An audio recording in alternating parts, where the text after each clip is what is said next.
ng Bawan Adventist Church at kung paano nagkaroon ng liwanag sa lugar na ito.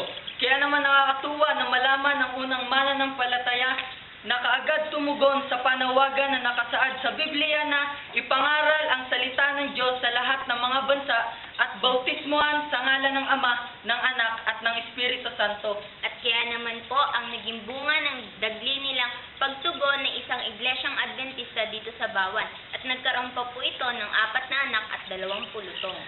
Kaya naman, ito'y malaking hamon sa lahat ng Adventista na kung paano gumawa ang una nating mananampalataya ay naway ganun din tayo na humayo at ipangaral ang Ebanghelyo. Sa ganon ay malapit nang dumating ang ating Panginoon. At maraming salamat po sa inyong pagsubaybay.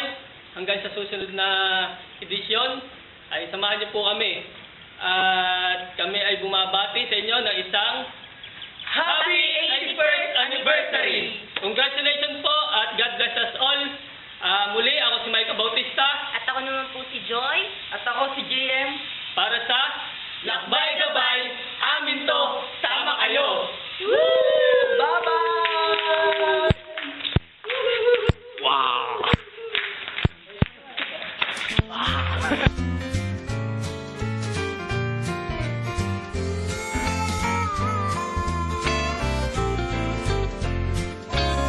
Now when the rich and the poor get together with the Lord, get together with the Lord, they will treat each other like sister and brother when they all get together with the Lord.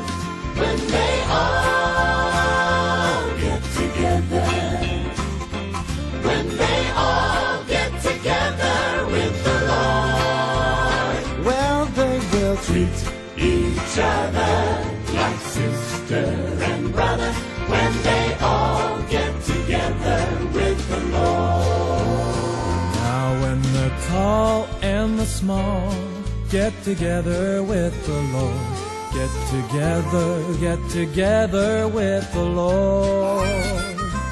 Well, the weak are no longer afraid of the stronger when they all get together with the Lord.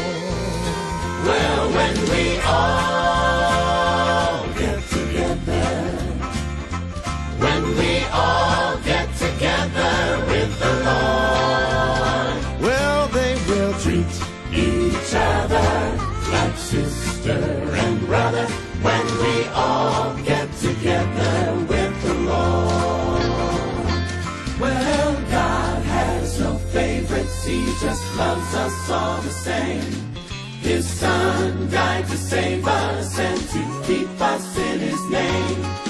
And soon we'll rise to meet Him, and forever we will reign and we will sing, sing, sing, sing, sing. Now when we all get together, when we all get together with the Lord, well, we will treat each other like sister and brother when we all